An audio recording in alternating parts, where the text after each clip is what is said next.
Assalamualaikum warahmatullahi wabarakatuh. Hai fisikawan muda, apa kabarnya? Semoga selalu dalam keadaan sehat dan tetap semangat dalam mengikuti pembelajaran jarak jauh. Kembali lagi bersama saya, Mutiara Rahmadani Putri dalam pembelajaran fisika. Nah, di video sebelumnya kita sudah mempelajari tentang gerak melingkar beraturan. Nah, dalam video kali ini kita akan membahas gerak melingkar berubah beraturan. Apa yang dimaksud dengan gerak melingkar berubah beraturan? Gerak melingkar berubah beraturan adalah gerak suatu benda dengan bentuk lintasan melingkar dan besar percepatan sudut konstan. Jika percepatan sudut benda searah dengan perubahan kecepatan sudut, maka perputaran benda semakin cepat. Ini disebut dengan GMBB dipercepat.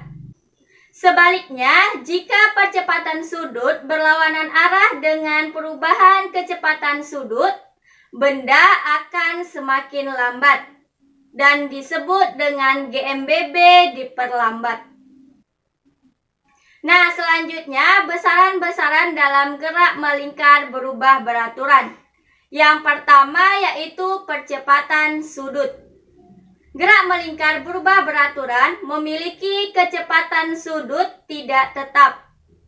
Ingat hubungan V sama dengan omega R, yang mana R adalah jari-jari lingkaran yang besarnya tetap. Gerak melingkar berubah beraturan dapat juga dikatakan dengan gerak melingkar yang mengalami perubahan kecepatan sudut secara beraturan atau gerak melingkar yang mengalami percepatan sudut konstan. Jika kecepatan sudut suatu benda berubah beraturan dari kecepatan sudut omega 0 menjadi omega t dalam waktu t, maka percepatan sudut dapat dirumuskan alfa sama dengan omega t dikurang omega 0 per t, di mana alfa sama dengan percepatan sudut, omega t sama dengan kecepatan sudut akhir, omega 0 sama dengan kecepatan sudut awal, dan t sama dengan waktu. Besaran yang kedua yaitu percepatan tangensial. Pada gerak melingkar berubah beraturan, terdapat besaran yang dapat mengubah besar kecepatan partikel. Besaran tersebut adalah percepatan tangensial yang arahnya bisa sama atau berlawanan dengan arah kecepatan linearnya. Secara matematis dapat dirumuskan AT sama dengan alfa dikali R, di mana AT sama dengan besar percepatan tangensial, alfa sama dengan percepatan sudut, dan R adalah jari-jari lingkaran. Pada gerak melingkar berubah beraturan, benda akan mengalami dua percepatan, yaitu percepatan sentripetal dan percepatan tangensial. Percepatan sentripetal arahnya selalu menuju pusat lingkaran, sedangkan percepatan tangensial menyinggung lingkaran.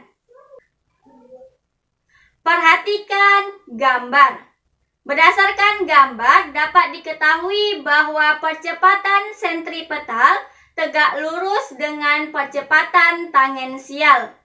Oleh karena itu, besarnya percepatan totalnya adalah A sama dengan akar AT kuadrat ditambah AS kuadrat.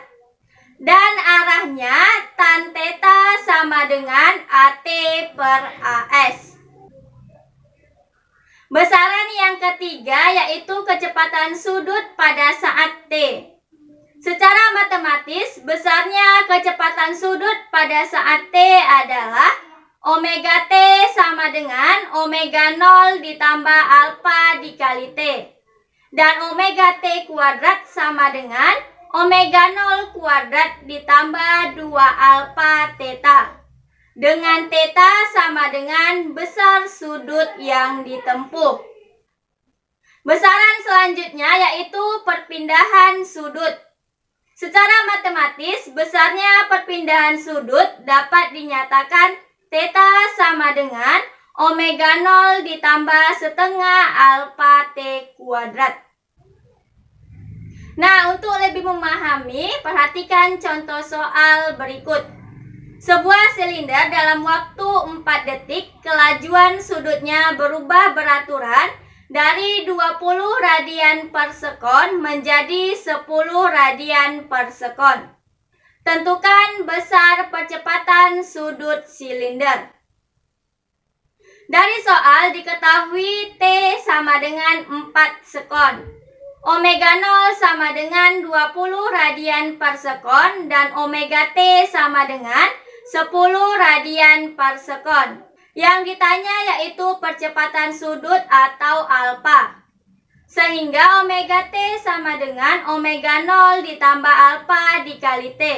Selanjutnya kita masukkan nilai-nilainya yaitu 10 sama dengan 20 ditambah alfa dikali 4.